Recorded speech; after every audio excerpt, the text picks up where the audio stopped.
아직도 그날을 생각하면 심장이 벌렁거리고 숨을 쉴 수 없습니다. 굳게 닫힌 딸내 집 문을 억지로 열었을 때 저는 너무나 경악스러운 광경에 그 자리에서 쓰러지고 말았죠. 떠올리기도 싫은 그때의 악몽에서 이제 벗어나고 싶은 마음에 이렇게 썰밤의 사연을 보내게 됐는데요. 글재주 없는 60대 아줌마지만 부디 끝까지 들어주세요. 그럼 시작해 보겠습니다. 저는 지방의 작은 소도시에서 나고 자랐어요. 차로 조금만 나가면 드넓은 바다가 펼쳐지는 소박하지만 평화로운 곳이었는데 그 당시 대부분의 젊은이들이 그렇듯 저 역시 언젠가는 보다 큰 도시로, 가능하면 서울로 가서 한번 살아보고 싶었죠. 그 시절엔 다 큰 처녀가 고향을 벗어나려면 사실상 결혼밖엔 답이 없었어요. 하지만 저는 하필이면 고향 도청에서 일하던 공무원에게 시집을 갔고요. 딸의 둘을 낳아 키우면서 점점 평범한 아줌마가 되어갔죠. 그래도 돌이켜보면 정말 행복한 기억뿐이었어요. 남편은 무뚝뚝했지만 책임감 있는 사람이었고 큰딸과 작은딸은 그냥 보고만 있어도 배가 불렀으니까요. 그때까지만 해도 꿈에도 몰랐어요. 제가 정성껏 꾸려나가던 그 가정이 불시에 산산조각 나버릴 줄은 말이죠. 작은딸이 초등학교 올라갈 무렵부터였어요. 남편이 야근이나 회식 때문에 늦는 날이 점점 많아졌고요. 한번 밖에 나가면 연락도 잘 되지 않았죠. 처음엔 일이 바쁘니 그렇겠지 하고 대수롭지 않게 여겼습니다. 그런데 어느 날 평소처럼 빨래를 하려고 세탁기 앞에 섰는데요. 남편의 셔츠를 넣는 순간 낯선 냄새가 코를 찔렀어요. 인공적이면서도 달큰한 냄새가 분명 여자 화장품이나 향수 같은 냄새였죠. 남편은 평생 화장품이라고는 스킨 하나 바르던 사람이었고 저도 그런 걸 즐기진 않았으니 그 향이 어디서 온 건지 의심이 들지 않을 수 없었죠. 처음엔 그냥 우연이겠지, 퇴근길 버스에서 다른 여자와 부딪힌 거겠지 하고 애써 넘겼죠. 하지만 며칠 뒤 남편의 양복 바지 주머니에서 극장표 2장을 발견했을 땐 심장이 쿵 내려앉았어요. 극장표에 적힌 시간을 보니 심야 영화였어요. 그날도 남편은 야근이라며 밤늦게 들어왔는데 말이에요.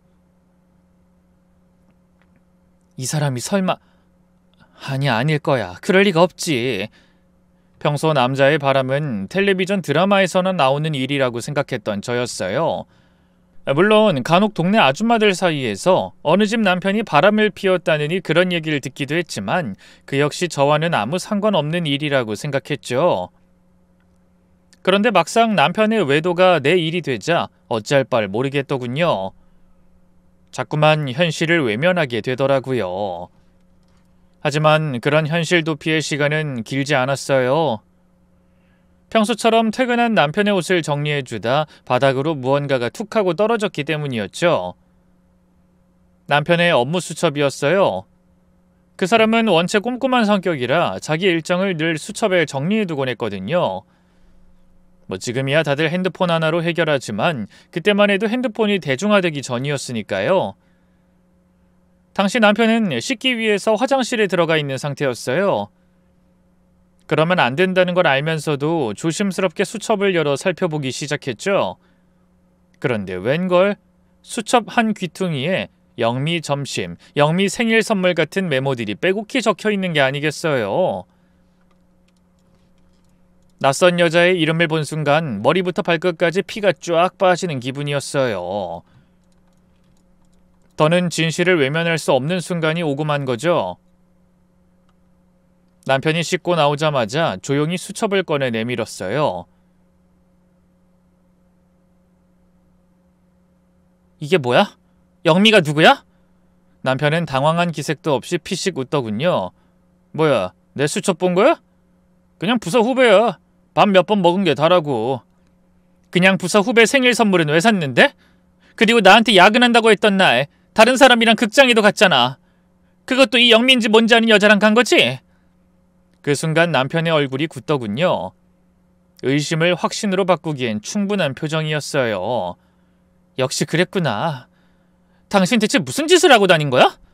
어떻게 당신이 나한테 이럴 수 있냐고! 어느새 두 눈에선 뜨거운 눈물이 흘렀고 목소리 역시 덜덜 떨리고 있었어요. 하지만 남편은 그런 제 앞에 납작 엎드리긴커녕 성가시다는 듯 긴 한숨을 내쉬더군요. 그래 맞아. 처음엔 아무 감정 없었는데 일 때문에 계속 같이 있다 보니까 그렇게 됐어. 당신이랑은 솔직히 더는 이성적인 감정이 안 들어. 오래전부터 그랬어.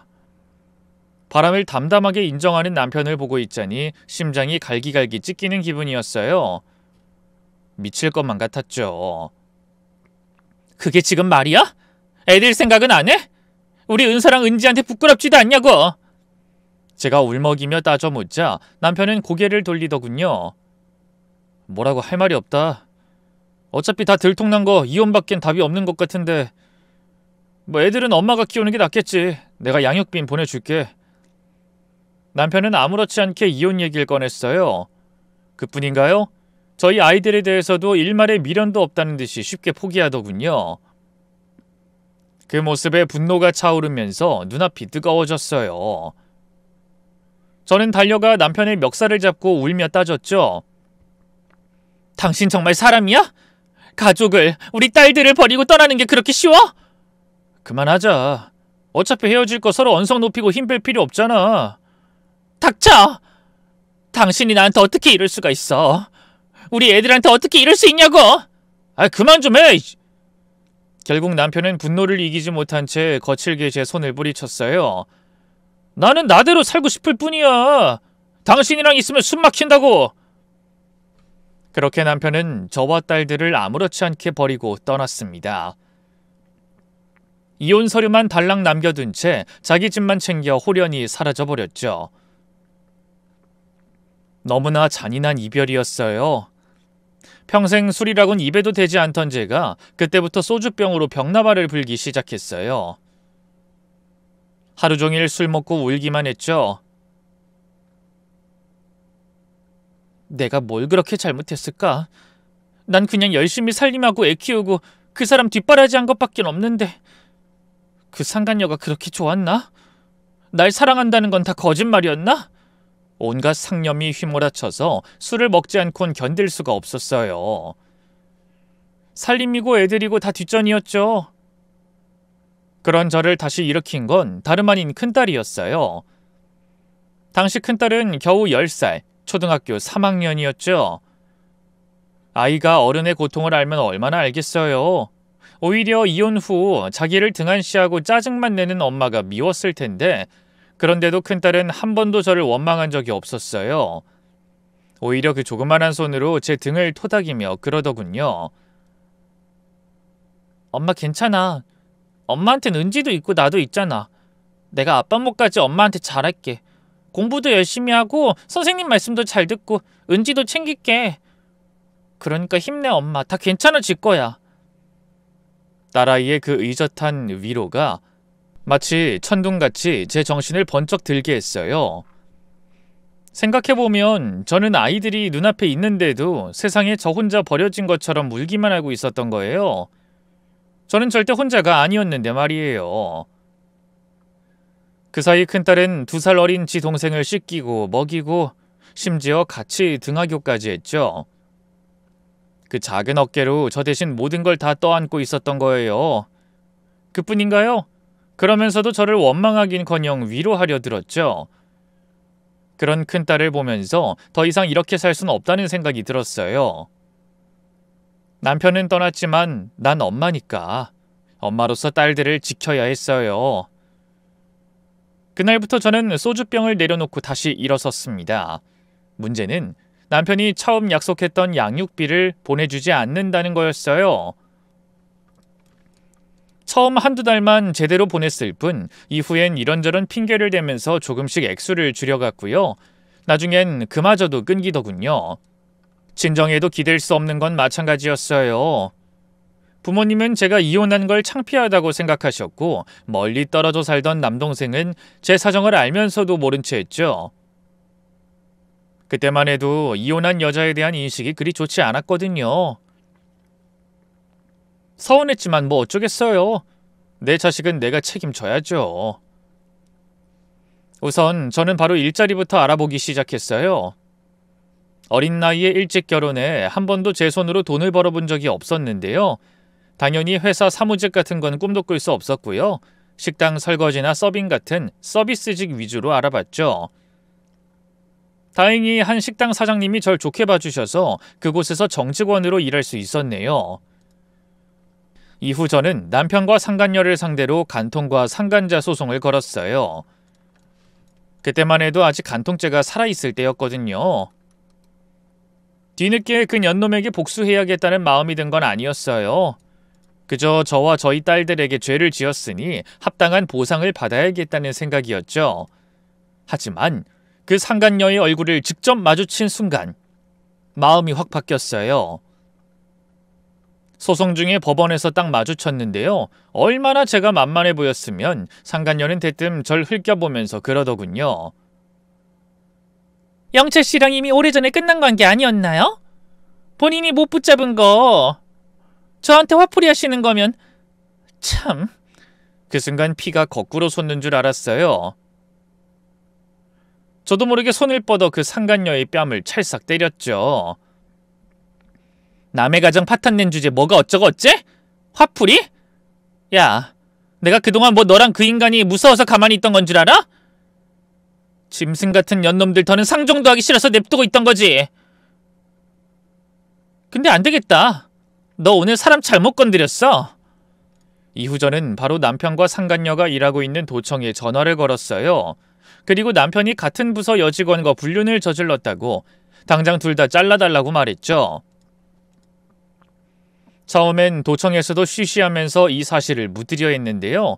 제가 동네 사람들에게 죄다 소문내고 따로 지역 신문 기자를 만나 제보까지 하면서 난리를 치자 결국 그 둘을 정리했네요. 이후 두 년놈은 쫓기듯 먼 시골로 도망쳤는데요. 한동안 둘이 함께 살았다고는 들었지만 결국 오래가진 못했나 보더라고요. 겹지인을 통해 들으니 3년도 못 살고 이혼했다 하더군요. 몰랐는데 전 남편 그 인간 생각보다 더 뻔뻔한 놈이더라고요.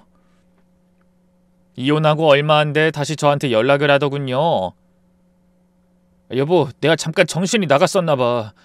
그 여우 같은 여자한테 홀려선 내가 당신 얼마나 사랑했는지 알잖아. 한 번만 용서해주면 진짜 당신이랑 우리 딸들한테 잘할게. 은서랑 은지가 너무 보고 싶어. 그 눈물 섞인 애원이 어찌나 우습던지요. 저는 코웃음을 치면서 말했죠. 왜? 그년이 도망가고 나니까 뒤늦게 네가 버린 조강지처가 생각나니? 네 밥 해주고 빨래 해주던 사람 없으니까 불편하지? 아, 여보, 난 그런 게 아니라 내가 왜 네 여보야? 우리 이혼한 지가 언젠데. 난 절대 너랑 다시 만날 생각 없어. 내가 미쳤니? 도청에서 잘나가는 공무원일 때면 몰라도 실직한 백수의 빈털터리인 널 왜 만나? 우리 딸들 이제 너 찾지도 않아. 그러니까 더는 연락할 생각 말고 죽은 사람처럼 살아. 이후 저는 전 남편에게서 걸려오는 전화를 한 통도 받지 않았어요. 그뿐인가요? 번호도 아예 바꿔버리고 이사를 가버렸죠. 끝났다는 건 그런 거예요. 누군가의 삶을 송두리째 부쉈으면 그 대가는 평생 외면받는 거죠. 어쨌든 그렇게 저는 두 딸을 데리고 새 식구만의 인생을 다시 시작했습니다. 남편과 상간녀에게서 받아낸 위자료로 작은 칼국수 가게를 열었는데요. 처음엔 파리만 날리더니 점점 입소문이 나면서 손님들이 많아졌어요. 나중엔 가게 확장까지 하게 됐죠. 물론 여자 혼자 몸으로 식당을 하랴 살림하랴 애 키우랴 쉽진 않았어요.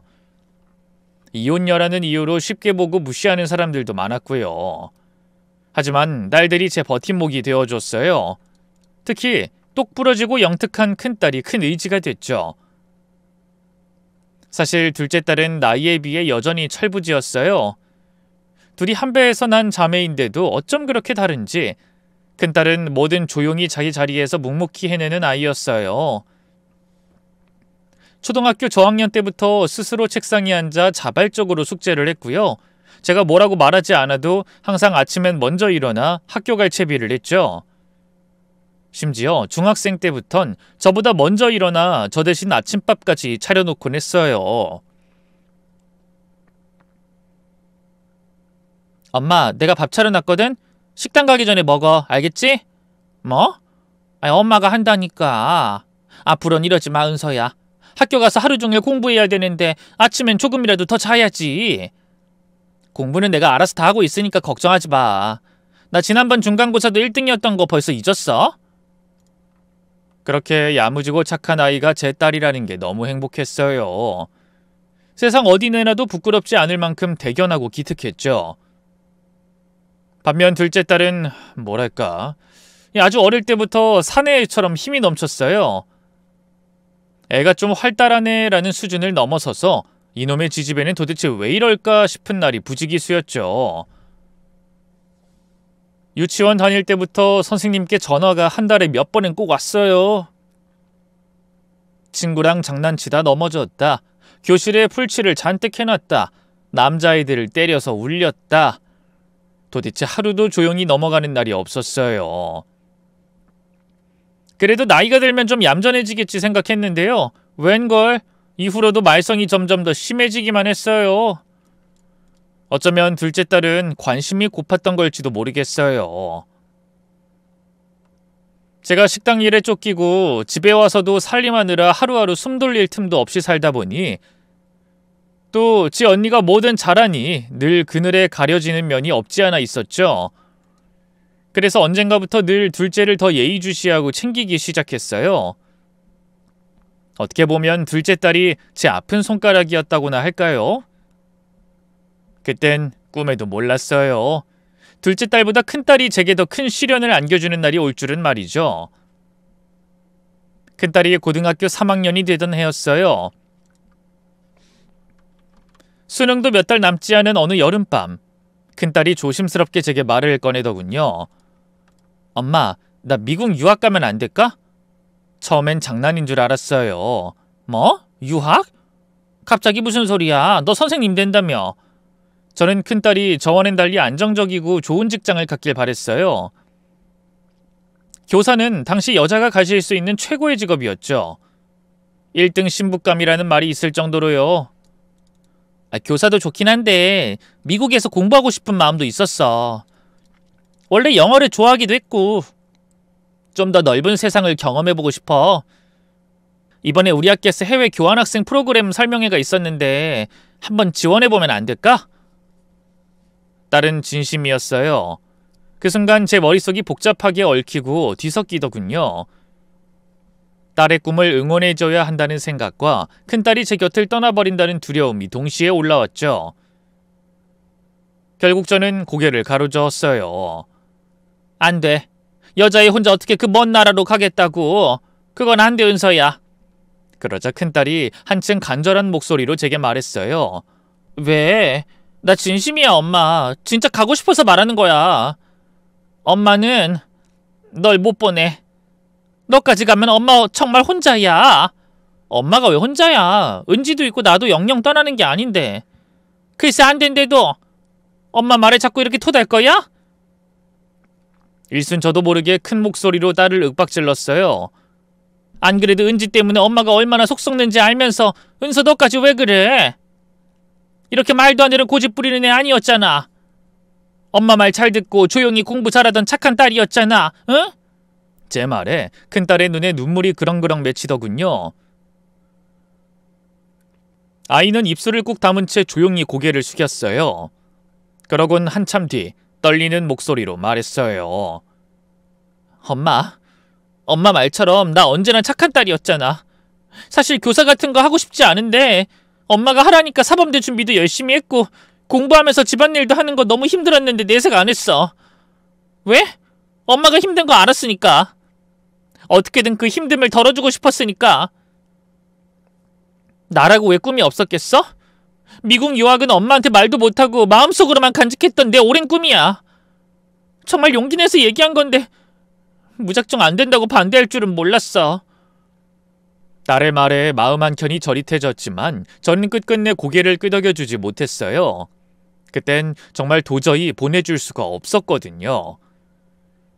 남편에게 버림받고 혼자 남겨졌던 그날처럼 또다시 사랑하는 사람이 제 곁을 떠난다는 생각에 속이 뒤집어졌어요. 게다가 그 무렵엔 식당 형편도 좋지 못했어요. 갑작스러운 경제 불황으로 날이 갈수록 손님은 줄어들고 매출이 바닥을 찍었죠. 임대료도 간신히 내는 수준이었으니까요. 근데 딸의 유학 자금을 마련한다는 건 말도 안 되는 소리였죠. 설사 딸이 교환학생 프로그램에 합격한다고 해도 학비만 공짜지 거주비나 생활비 같은 건 따로 마련해줘야 했으니까요. 하지만 딸한테 그런 어려운 형편을 구구절절 말하고 싶진 않았어요. 자존심이 상하기도 했고 무엇보다 괜한 걱정 끼치고 싶지 않았거든요. 그래서 애써 차가운 어투로 말했어요. 그냥 예정대로 사범대 진학하는 걸로 해. 갑자기 고3 막바지에 이렇게 진로를 바꾸겠다고 하면 어쩌겠다는 거야. 엄마 말 들어. 알겠어? 잠시 머뭇거리던 딸이 이내 고개를 끄덕였어요. 알겠어. 역시 엄마는 내가 엄마 바라는 대로만 살았으면 하는 거구나. 그 말을 듣는 순간 가슴이 철렁 내려앉았어요. 무슨 말을 그렇게 하냐고, 그건 아니라고 변명이라도 해야 했는데 입에서 아무 말도 나오지 않았어요. 제 안에 쌓여있던 감정이 너무 많았던 탓인지 결국 그날 밤 딸애는 조용히 자기 방으로 들어갔고 저는 식탁에 털썩 앉아 얼굴을 감싸쥐었죠. 그렇게 화를 내고 나니 마음이 더 아프더라고요. 평생 착한 딸이기만 했던 큰애가 얼마나 가고 싶었으면 유학 얘기를 꺼냈겠어요. 하지만 그땐 제 상처가 너무 깊어서 아이의 꿈을 이해해줄 여유가 없었어요. 남편에게 버림받았던 아픔, 홀로 딸들을 키워낸 서러움, 그리고 고단한 생계, 그 모든 것이 뒤엉켜 너무 힘들었죠. 딸을 붙잡은 건 단순히 현실적인 문제들 때문만은 아니었어요. 엄마의 품 안에서도 자기 몫을 알아서 해내던 착한 딸이 끝까지 제 곁에 있어주길 바랬던 거였죠. 그 욕심이 결국 딸의 날개를 꺾어버린 거였어요. 물론 그건 아주 한참 뒤에야 깨달은 사실이었지만요. 이후 딸은 일절 유학 얘긴 다시 꺼내지 않았고요. 제 바람대로 지방에 있는 사범대에 합격해 교사가 되었어요. 그리고 한두 번 짧은 연애를 한 끝에 한 사업가에게 시집을 갔죠. 결혼하고 처음 몇 달은 딸아이 얼굴에 행복이 가득했어요. 늘 성실하게 살아온 아이가 이렇게 따뜻한 가정을 이룬 게 얼마나 기특하고 대견했는지 몰라요. 사위는 제가 보기에도 딸을 참 많이 아껴줬어요. 제게도 얼마나 잘했는지 몰라요.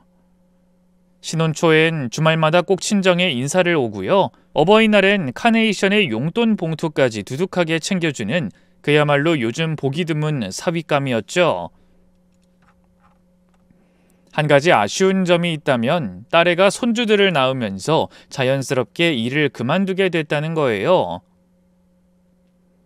저는 둘째를 낳고 다시 복직할 줄 알았는데 사위가 만류했다고 하더군요. 아무래도 애들 옆엔 엄마가 있어주는 게 좋잖아.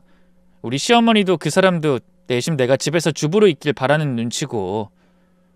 뭐 그 사람이 벌 만큼 버는데 굳이 나까지 힘들게 일할 필요 없기도 하고. 아이 그래도 다른 것도 아니고 선생님인데 그렇게 어렵게 들어간 자리를. 그렇게 말이 나오다 말고 저는 입을 다물었어요. 어차피 다 큰 애가 자기 선택을 한 건데 제가 뭐라고 계속 할 순 없는 일이었죠.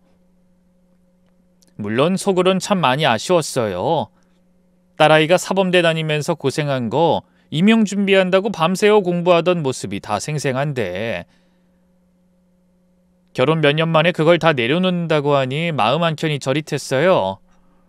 하지만 애초에 딸이 진짜 하고 싶었던 건 따로 있었잖아요. 고3 때 조심스레 꺼냈던 미국 유학. 그땐 제 형편과 마음의 여유가 없어 애써 무시해버렸지만 생각하면 생각할수록 마음에 사무치더군요. 딸의 꿈을 짓밟은 것 같아서 말이에요. 그래서 더는 뭐라고 하지 못하고 그냥 너 하고 싶은 대로 하라고 얘기하고 넘겼죠. 근데 참 이상하죠? 언젠가부터 큰딸이 점점 제게서 멀어지기 시작했어요. 결혼 초엔 바쁘다면서도 종종 연락을 해왔고 손주들 사진도 자주 보내줬는데요. 시간이 흐를수록 딸의 연락이 눈에 띄게 줄어들기 시작했어요. 전화를 해도 지금은 애들 때문에 나중에 다시 전화할게 엄마 하는 짧은 말만 남기고 끊기 일쑤였고요. 문자를 보내도 답은 늘 반나절 아니면 하루가 지나서야 돌아왔어요. 처음엔 애들 키우느라 바쁘겠거니 이해하려 했지만 그게 계속 반복되니 좀 그렇더라고요. 물론 언제까지고 내 품 안의 자식일 순 없지만 참 서운하더군요. 그런 서운함을 조금이나마 풀어준 건 다름 아닌 사위였어요. 장모님이 이해하세요. 애들 키우는 게 어디 보통 일이에요. 그 사람 또 체력도 약해서. 대신 제가 더 자주 연락드릴게요. 사위는 안부 전화도 곧잘하고요. 제 생일이나 어버이날엔 꽃바구니에 케이크까지 보내주곤 했죠. 주변에서 어쩜 그렇게 예쁜 사위를 뒀냐면서 부러워할 정도였네요. 하지만 그렇다고 해서 사위가 딸의 빈자리를 대신 채워줄 순 없는 노릇이었어요. 계속 딸이 눈에 밟히더군요. 마침 그쯤에 딸의 생일이 얼마 안 남았기에 전화해서 뭐 먹고 싶은 거 없냐고 물어봤어요. 오랜만에 집밥이나 해줄 요량으로요. 그런데 딸애는 대번에 없다고 하더군요. 아이 잘 생각해봐. 진짜 없어? 너 엄마가 해준 갈비찜 좋아했잖아. 그거 해줄까? 바쁘면 내가 만들어서 갖다 줄게. 됐어 엄마. 요즘 허리도 아프다며. 그냥 내가 알아서 잘 챙겨 먹을게. 아이 그래도 글쎄 됐다니까. 곧 애들 유치원 끝날 시간이라 나가봐야 돼. 끊을게. 그렇게 또 전화를 끊겨버렸어요. 딸은 됐다고 했지만 마음이 영 편치 않더군요. 그래도 생일인데 미역국 한 그릇 못 해준다는 게 마음에 걸리더라고요. 안 그래도 애 둘 키우느라 바빠서 외식도 못하고 끼니 챙겨 먹기도 힘들 텐데 딸이 아무리 싫다 했어도 어디 엄마 마음에 그냥 딸 생일을 넘길 수 있나요? 그래서 며칠 뒤 딸 생일에 맞춰 새벽같이 일어나 딸이 좋아하는 반찬들을 만들기 시작했어요. 잡채, 갈비찜, 멸치볶음, 그리고 빠질 수 없는 미역국까지 정성껏 끓여 반찬통에 담고 딸네 집으로 향했죠. 전화해 간다고 하면 또 오지 말라고 할 게 뻔하니 일부러 연락도 없이 찾아갔네요.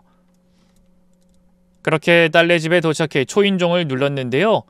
분명 안에서 인기척은 들리는데 문을 열어주지 않더라고요. 그래서 문을 두드리면서 딸의 이름을 불렀어요. 은서야, 엄마야. 반찬 좀 몇 개 해왔으니까 문 좀 열어봐. 어? 반찬만 넣어주고 갈 테니까. 잠시 후 벌컥 현관문이 열리고 딸이 나왔어요. 얼굴엔 평소답지 않게 화가 가득했죠. 내가 필요 없다고 했잖아. 엄마는 내 말이 말 같지도 않아? 늘 착하기만 했던 큰딸이 제게 그렇게까지 목소리를 높인 건 처음이었어요. 저도 모르게 당황해 말을 더듬었죠. 아니, 미안. 엄마는 그냥 너 생일이니까. 그놈의 생일이 뭐가 그렇게 대단하다고. 내가 언제 엄마가 해온 이깟 음식 먹고 싶다고 했어? 다 필요 없으니까 그만 돌아가. 마치 방문 판매원 쫓아내듯 손을 휘젓는데 일순 울컥 서러운 마음이 들었어요. 그래서 딸에게 말했죠. 엄마가 연락 없이 온 건 미안한데 그래도 이렇게 불청객 쫓아내듯 해야겠니? 엄만 그냥 요즘 네가 연락도 잘 안 하고 찾아오지도 않으니까 서운하고 걱정되는 마음에. 그러자 딸이 길게 한숨을 내쉬었어요. 엄마는 도대체 언제까지 날 통제해야 직성이 풀려? 뭐? 통제? 그래. 난 엄마의 꼭두각시가 아니야. 대체 언제까지 난 엄마가 원하는 대로 살아야 돼? 엄마가 원하는 대학 갔고 엄마가 시킨 대로 교사도 됐고 엄마가 마음에 들어한 조건 좋은 남자 만나서 결혼까지 했잖아. 근데도 아직도 부족해? 어? 은서야, 그게 대체 무슨... 엄마는 그냥 네 생일이니까 얼굴 좀 보고 싶어서. 그럼 난 고마워해야 돼? 분명 됐다고 했는데 그런 내 의사는 싸그리 무시해놓고? 제발 나 좀 그냥 내버려둬. 그대로 눈앞에서 쾅 문이 닫혔어요. 저는 반찬통을 손에 든 채 한참을 멍하니 그 앞에 서 있었죠. 도대체 내가 뭘 그렇게 잘못했는지 서러운 한편으로 딸이 그동안 알게 모르게 저를 원망하고 있었다니 마음이 무너지는 것 같았어요. 설마 자기를 꼭두각시라고 표현할 줄은 꿈에도 몰랐거든요. 역시 그때 유학을 반대하는 게 아니었는데. 힘없이 집으로 돌아온 저는 한동안 끙끙 앓았어요. 딸에게 너무 미안했고 지난날 딸의 유학을 반대했던 게 너무 후회스러웠죠. 며칠 뒤에 저는 딸에게 먼저 연락을 했어요. 안 받으면 어쩌나 했는데 다행히 딸은 전화를 받아주더군요. 은서야, 엄마가 미안해. 그때 네 말 듣고 생각해봤는데 엄마가 너한테 너무 많은 걸 바랬던 것 같아. 네가 너무 착하고 의지가 되는 딸이니까 욕심을 부렸던 거지. 그때 미국 유학도 반대하는 게 아니었는데 미안하다 정말. 한참의 침묵 끝에 딸이 가라앉은 목소리로 입을 열었어요. 아니야, 오히려 내가 미안하지. 그날은 내가 몸이 안 좋아서 예민했어. 엄마가 잘못한 건 아무것도 없는데. 조만간에 애들 데리고 한번 갈게. 하지만 이 사람 관계라는 게 드라마 속 주인공들처럼 쉽게 풀리진 않더군요. 서로 사과도 하고 이전보다 말이나 행동을 조심하게 됐지만 여전히 딸과의 관계는 어딘지 모르게 서먹했어요. 여전히 딸에는 먼저 연락하거나 찾아오지 않았고요. 제가 먼저 연락을 해도 이런저런 핑계를 대면서 금방 끊어버렸어요. 애들이 또 싸워서 가봐야 돼. 지금 저녁 준비 중이라. 그런 말들을 들을 때마다 딸애가 정말 바빠서 그런 건지 아니면 일부러 날 피하고 있는 건지 알 수가 없었어요. 어쩌면 둘 다였을 수도 있고요. 그런 생각을 할 때마다 마음 한켠이 서늘하게 식는 느낌이 들었지만 애써 내색하진 않았어요. 괜한 투정을 부려 딸을 힘들게 하고 싶은 마음은 없었거든요. 그저 엄마로서 딸이 잘 살기만을 바라는 마음뿐이었는데요. 웬걸? 그로부터 몇 년 뒤 사위의 사업이 갑작스럽게 위기를 맞이했어요. 경쟁사가 우후죽순 생기면서 힘들어졌다는 얘기를 듣긴 했는데요. 거래처 도산으로 대금 정산에 문제가 생기면서 순식간에 문을 닫고 말았죠. 한때는 제게 용돈도 두둑히 주고 생일마다 명품 가방까지 챙겨줬던 사위였는데 이젠 빈털터리가 된 것도 모자라 빚더미에 올라앉고 말았죠. 딸에는 애써 내색하지 않았지만 많이 힘들어 보였어요. 말로는 괜찮다고 해도 목소리엔 전보다 더 힘이 없어졌고요. 어쩌다 얼굴을 봐도 웃는 낯을 찾아볼 수 없었죠. 자연스레 걱정이 될 수밖에 없었어요. 김서방은 요즘 어떻게 지내? 딸린 처자식이 있는데 일자리 알아보곤 있는 거야? 응, 요즘 아는 친구 일 도와주고 있어.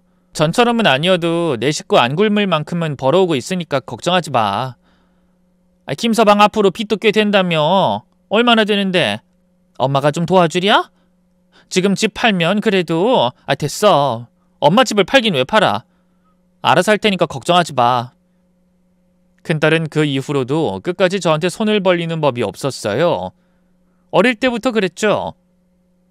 언제나 자기 일은 스스로 알아서 해결하고 저한테 걱정 끼치는 걸 누구보다 싫어했던 아이였으니까요. 그 마음을 모르는 건 아니었지만 그렇다고 걱정스러운 마음이 사라지는 건 아니더라고요. 말끝마다 괜찮다, 걱정하지 말라면서도 딸의 어깨가 점점 더 웅크러져 가는 걸 보고 있자니 마음이 무너지는 것 같았어요. 자식이 부모 속을 썩이는 것도 고통이지만 부모한테조차 괜찮은 척을 하는 것도 참 뼈아픈 일이더라고요. 결국 저는 딸에 모르게 집을 정리했고요. 그 돈을 딸이 아닌 사위에게 보내고 말했어요. 은서는 자꾸 괜찮다고만 하는데 요즘 어려운 거 뻔히 알면서 부모로서 어떻게 모른 척 하겠나? 이 돈으로 일단 급한 빚부터 해결해. 은서한텐 아무 말 말고 알면 또 화낼 테니까. 사위는 눈물까지 흘리며 감격했어요. 감사합니다, 장모님. 정말 면목이 없습니다. 사위가 돼서 뭘 더 해드리진 못할 망정 제가 못나서 집까지 파시고. 괜찮네. 그간 김서방 자네가 나한테 얼마나 잘했는데. 사람이 어떻게 늘 일이 잘 풀리기만 하겠어. 때론 고꾸라지기도 하는 거지. 그럼요. 장모님 덕분에 저 힘내서 다시 한번 더 일어나 볼게요. 집사람이랑 애들 생각해서라도요. 그 말에 불안했던 마음이 좀 차분해졌어요. 그래도 이렇게 책임감 있는 남자라면 우리 딸도 마냥 힘들진 않겠구나 싶었죠. 물론 걱정이 완전히 사라진 건 아니었지만 사위의 눈물과 다짐이 제 마음을 어느 정도는 놓이게 했고요. 그날 밤 저는 오래간만에 깊은 잠을 잘 수 있었죠. 하지만 그 뒤로도 딸애와 사위의 형편은 좀처럼 나아질 기미가 보이지 않았어요. 딸애는 볼 때마다 살이 내려 있었고요. 우울증이 아닌가 싶을 정도로 집에만 있으려 하더군요. 더 자주 만나 챙겨주고 싶었지만 아무래도 한번 싸운 전적이 있다 보니 쉽지 않았어요. 시집가서 자기 가정까지 꾸릴 만큼 다 큰 아이인데 제가 너무 챙기려 들면 안 된다는 생각이 들었죠. 딸의 입장에선 또 제가 멋대로 통제하는 것처럼 보일 수 있었으니까요. 반면 둘째 딸은 뒤늦게 길조가 든 걸까요? 갑자기 일이 술술 풀리기 시작했어요. 왜 둘째는 어릴 때부터 문제야 소리를 들으며 하루가 멀다 하고 사고를 치던 애였잖아요. 근데 갑자기 무슨 그림을 그리겠다면서 집 방구석에만 틀어박혀 있더니 어느 날 제게 뜻밖의 말을 하더군요. 엄마, 나 인터넷으로 만화 연재하게 됐어. 대박이지? 뭐? 만화 연재? 응. 오늘 땡땡 회사에서 계약 제안 받았어. 당장 다음 달부터 연재해보재. 처음엔 사귄 줄 알았는데요. 웬걸? 정말로 몇 주 뒤부터 인터넷에 둘째 딸 이름이 붙은 만화가 연재되기 시작했어요. 처음엔 그렇게 큰 인기는 없었어요. 그런데 시간이 지날수록 댓글 수도 조회수도 눈에 띄게 늘더니 반년쯤 지나서는 인터넷 인기 순위에까지 오르더라고요. 전 그쪽으론 잘 모르지만 따로 책이 나오기도 하고요. 딸애가 그린 만화 캐릭터로 인형이나 티셔츠 같은 게 나오기도 했죠. 둘째 딸은 이제 더는 백수도 집안의 골칫거리도 아니었어요. 어엿한 제 몫이라는 인기 만화가였죠. 그러면서 둘째 딸도 철이 좀 든 걸까요? 어느 날 갑자기 제 앞으로 웬 서류 하나를 들이밀더군요. 다름 아닌 등기부 등본이었어요. 엄마, 이거 앞으로 엄마 집이야. 더는 월세 말고 내 집에서 살아야지. 처음엔 무슨 말인지도 몰라 어리둥절했는데요. 아니 글쎄, 이 서울 외곽에 있는 새 아파트 한 채를 통째로 제 이름으로 사준 거 있죠? 아니 너 이게 무슨 짓이야? 네가 돈이 어디 있다고... 그러자 둘째가 눈시울을 붉히면서 입을 열었어요. 엄마 언니 때문에 집도 팔았잖아. 내가 능력만 있었어도 엄마가 집까지 팔진 않았을 텐데. 그게 무슨 소리야? 네 형부 사업 때문에 그런 건데 뭘. 아니야. 내가 학교 다닐 때부터 사고만 쳐서 엄마 나 때문에 속 많이 끓였잖아. 그동안 나 때문에 정말 고생 많았어. 이제라도 내가 효도할 테니까 오래오래 살아야 돼? 알겠지? 그 말을 듣는 순간 어찌나 눈물이 나던지요. 마냥 어리게만 느껴졌던 둘째 딸이 어느새 이렇게 커선 효도하겠다며 집까지 사준 게 믿기지가 않았어요. 큰딸이 늘 의지가 되는 든든한 맞이였다면 둘째는 내내 속을 썩이던 아픈 손가락이었으니까요. 어쨌든 둘째는 그 뒤로도 인터넷 만화 작가로 승승장구하기 시작했고요. 덕분에 저도 가게를 그만두고 여유롭게 노후를 보낼 수 있었네요. 이제 큰애네 살림만 좀 피면 더 바랄 게 없겠더라고요. 그러던 어느 날이었어요. 그쯤 둘째는 따로 작업실을 구해 그림 보조해주는 친구들과 함께 지냈는데요. 아무래도 그러다 보면 밥도 잘 못 챙겨 먹다 보니 제가 반찬을 잔뜩 만들어 갖다 주곤 했어요. 그날도 이런저런 음식을 만들어 둘째 딸 작업실로 갔는데요. 둘째 딸이 반찬을 받아 열어보다 말고 갑자기 제게 그러더군요. 엄마, 잠깐 물어볼 거 있는데 언니네 집 지금 많이 힘든 거야? 뜻밖의 말에 깜짝 놀라 둘째 딸을 쳐다봤어요. 왜? 무슨 일 있었니? 아니 방금 언니한테 전화가 왔는데 나한테 돈 좀 빌려달라고 하더라고. 전기세가 밀려서 이번 주 안에 안 내면 끊긴다고. 그 정도로 안 좋은 거야? 언니가 원래 그런 얘기 잘 안 하잖아. 그 말을 듣는 순간 가슴이 철렁 내려앉았어요. 저한테는 늘 괜찮다 괜찮다 해서 저도 내심 마음을 놓고 있었는데 설마 전기까지 끊길 지경일 줄은 꿈에도 몰랐거든요. 저는 그 길로 바로 큰딸에게 전화를 걸었어요. 여러 번 신호음이 가고서야 딸이 전화를 받더군요. 은서야, 너 왜 엄마한테 말 안 했어? 전기세가 밀려서 끊길 정도면 얘기를 했어야지. 아, 은지 이 기집애. 엄마한텐 말하지 말라고 했는데 그걸 왜 말하지 말라고 해? 아니 애초에 은지한테 말할 게 아니라 엄마한테 먼저 말을 했어야지. 도대체 어떻게 하면 전기세가 밀려? 김서방 요즘 일 안 하니? 빚은 어느 정도 정리된 거 아니야? 그때 엄마가 준 돈으로... 뭐? 엄마가 준 돈이라니? 앞불싸. 흥분한 나머지 제가 사위에게 돈을 줬다는 말까지 꺼내고 말았지 뭐예요. 당황해서 입을 다물었지만 이미 딸애는 제 말을 다 들은 후였어요. 엄마, 설마 그 사람한테 따로 돈 줬어? 엄마가 무슨 돈이 있어서? 딸아이는 꼬치꼬치 따지고 들었고요. 결국 저는 집을 팔았다는 사실을 실토할 수밖에 없었죠. 딸아이는 처음엔 아무 말이 없었어요. 그저 수화기 너머로 숨소리만 들릴 뿐이었죠. 그러더니 이내 낮고 단호한 목소리로 말하더군요. 엄마, 진짜 집 팔았어? 엄마 그 집 평생 엄마 손으로 일궈서 산 거잖아. 엄마 노후자금이고 엄마 보금자리였잖아. 근데 그걸 나한테 말도 없이 김서방한테 줬다고? 아이 엄마는 그냥 네가 너무 힘들어 보여서. 왜 엄마 멋대로 행동하냐고? 내가 힘들어 보였어? 엄마가 이래서 난 더 힘들어. 은서야, 엄마는 대체 왜 늘 내 일에 엄마 맘대로야? 언제나 그래, 항상. 엄마 마음대로 내 인생 결정하고 엄마 뜻대로만 내가 살길 바라고. 이젠 나 모르게 그 인간한테 집 팔아 돈까지 줘? 일순 큰딸의 목소리가 울음 섞인 분노로 바뀌었어요. 도대체 왜 그렇게까지 제멋대로야? 내가 그냥 내버려 두라고 했잖아. 그게 그렇게 어려운 일이야? 은서야, 엄마가 미안해. 응? 엄만 그냥 네가 조금이라도 덜 고생했으면 하는 마음에. 됐어. 다신 전화하지 마. 엄마랑 얘기하고 싶지 않아. 그 말만 남긴 채 딸은 전화를 끊어버렸고요. 저는 멍한 얼굴로 휴대폰만 붙잡고 있었어요. 솔직히 좀 서럽더군요.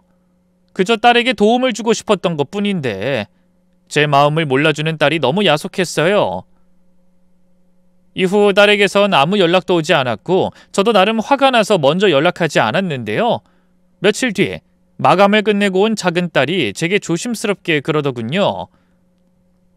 엄마, 혹시 언니네 집 가봤어? 왜? 또 무슨 일인데? 그냥 요 며칠 연락도 안 되고 이상해서. 아까 언니한테 전화했는데 받지도 않고 문자도 씹더라고. 돈 빌려달라 할 땐 언제고. 순간 불길한 예감이 머리를 스치더군요. 전기가 끊길 정도로 힘든 상황인데 끼니라고 제대로 챙겨 먹었겠어요?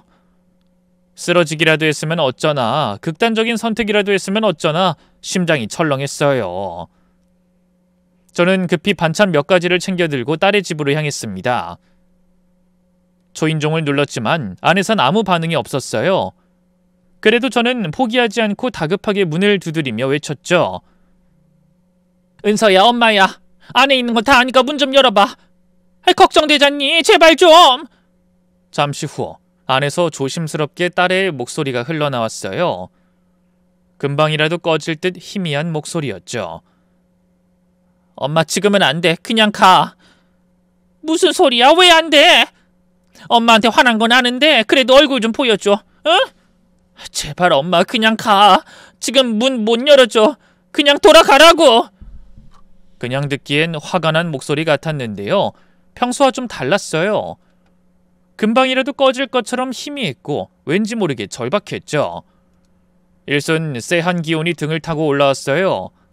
이대로 가면 절대 안 된다는 생각이 들더군요. 결국 저는 망설이다 열쇠 수리공을 불렀습니다. 여기 사는 사람 아니죠? 그냥 함부로 열어드리면 안 되는데.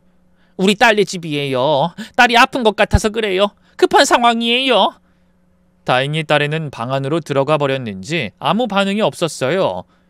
그 사이 열쇠 수리공이 잠긴 현관문을 따서 열었는데요. 문이 열리는 그 순간 저는 제 눈을 의심할 수밖에 없었습니다. 그도 그럴 게 너무나 충격적인 광경이 눈앞에 펼쳐져 있었거든요. 깨진 컵과 널브러진 화분, 찢어진 커튼, 집안은 도둑이라도 든 것처럼 엉망이었고요.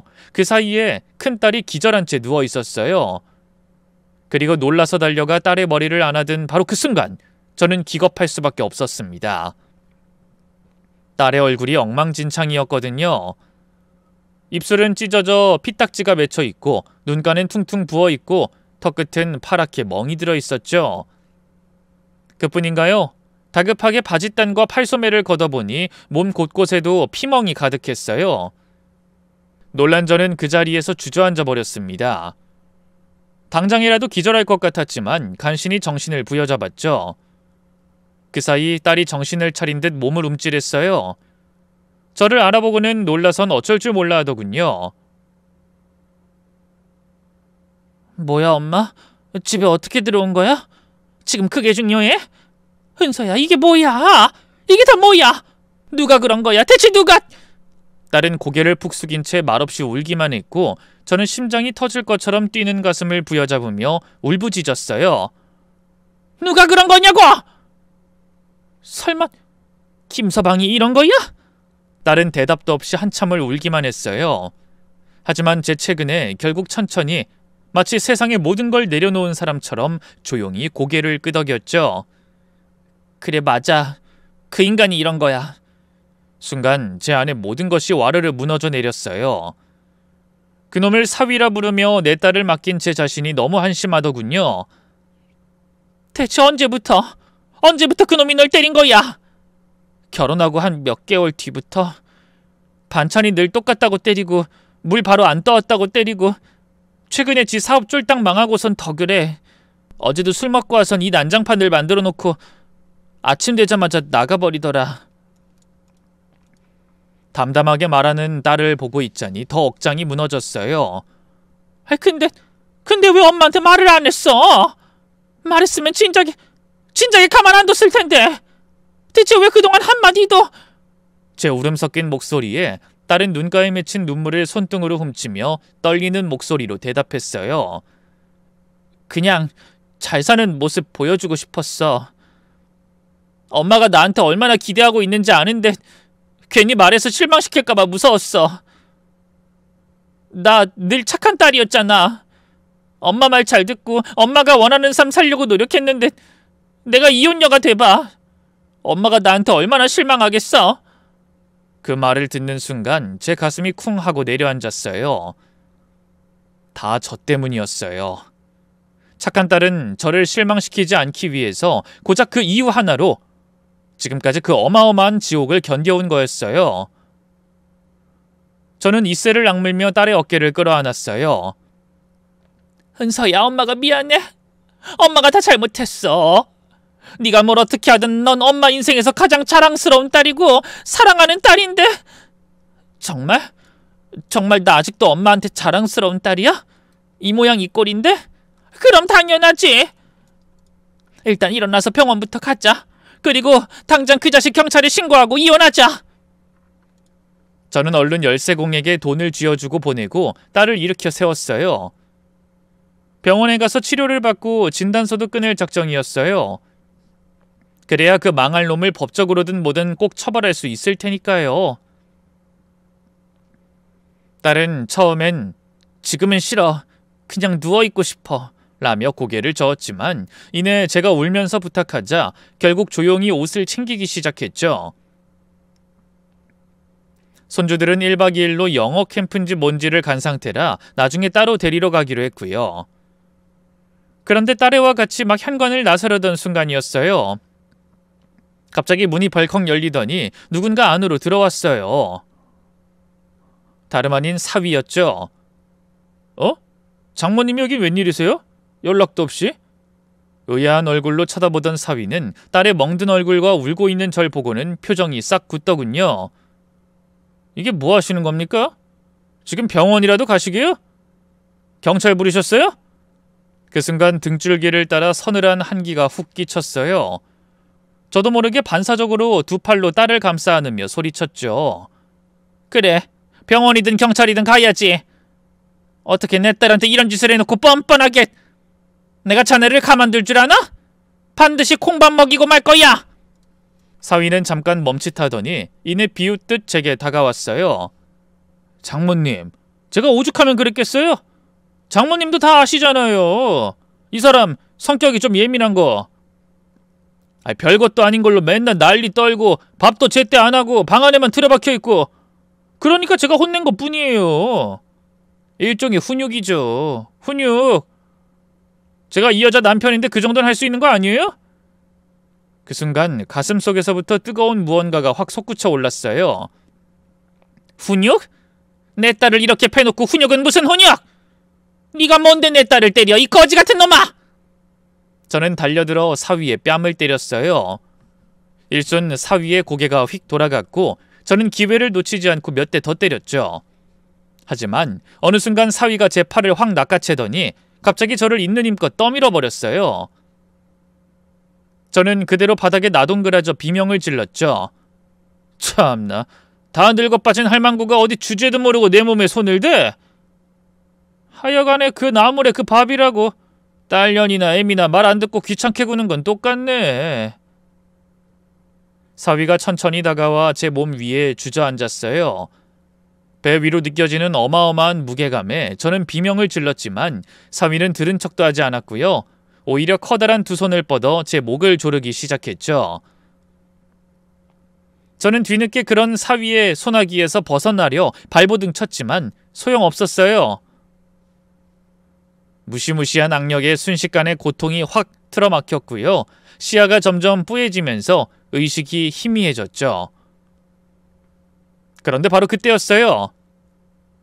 이 미친놈아, 우리 엄마한테서 떨어져! 딸의 고함 소리가 고막을 파고들더니만 쾅 하는 금속성 소리가 뒤이어 들려왔어요. 이어 숨통이 확 트이면서 기침이 쏟아지더군요. 정신을 차려보니 사위는 앞으로 고꾸라져 있었고요. 그 옆에 나뒹군 세숫대야가 보였어요. 어느새 딸애가 욕실에서 세숫대야를 갖고 나와 사위의 뒤통수를 때린 거였죠. 딸아이는 양손을 꽉 쥔 채 떨리는 숨을 몰아쉬며 사위를 노려봤어요. 그 눈엔 공포가 아닌 분노와 결심이 서려 있었죠. 네가 뭔데 우리 엄마한테까지 이래? 이 거지 같은 놈. 나도 이제 더는 안 참을 거야. 알아들어? 인연이 진짜. 뒤늦게 일어선 사위가 이번엔 딸애를 향해 달려들려 했어요. 저는 재빨리 세숫대야를 주워들어 한 번 더 사위의 머리를 갈겼고요. 사위는 악소리를 내면서 그대로 또 한 번 무너져 내렸죠. 저는 그 순간을 놓치지 않고 딸의 손을 잡고 뛰쳐나왔어요. 맨발로 뛰다시피 현관문을 나섰고 아파트 경비원의 도움을 받아 택시를 잡아탔죠.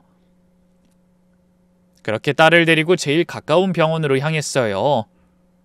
병원에 도착하자마자 의사에게 상황을 설명했고 딸은 즉시 진료실로 들어갔는데요. 생각했던 것보다 딸의 상태가 더 심각하더군요.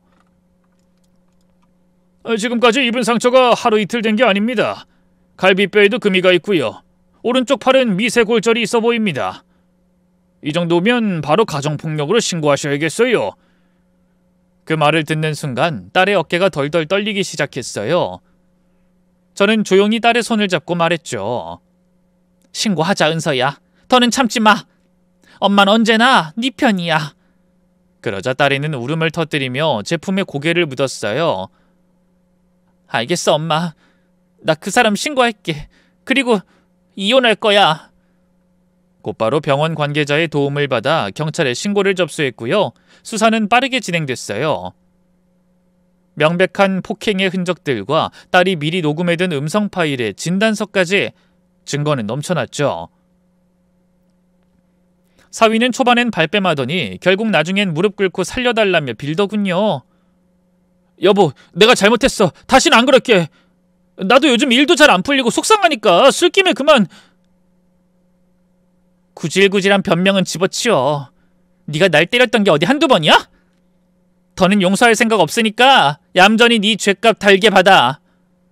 그러자 사위가 언제 잘못을 빌었냐는 듯 무시무시한 표정을 지었어요. 정말 이럴 거야? 내가 언제까지 감옥에 있을 것 같은데? 하지만 딸애는 더 이상 겁먹지 않았어요. 오히려 대담하게 코웃음을 치더군요. 너 이거 협박죄로 형량만 더 늘어날 짓인 거 알지? 나도 네가 감옥에서 평생 안 썩을 거 알아. 출소해서 날 찾아와 준다면 오히려 환영이지. 그때야말로 내가 당한 만큼 갚아줄 수 있을 테니까. 살벌한 딸의 기세에 눌린 걸까요? 사위는 당황해 아무 말도 못했어요. 그리고 그대로 재판장에 끌려가 징역형을 선고받았죠.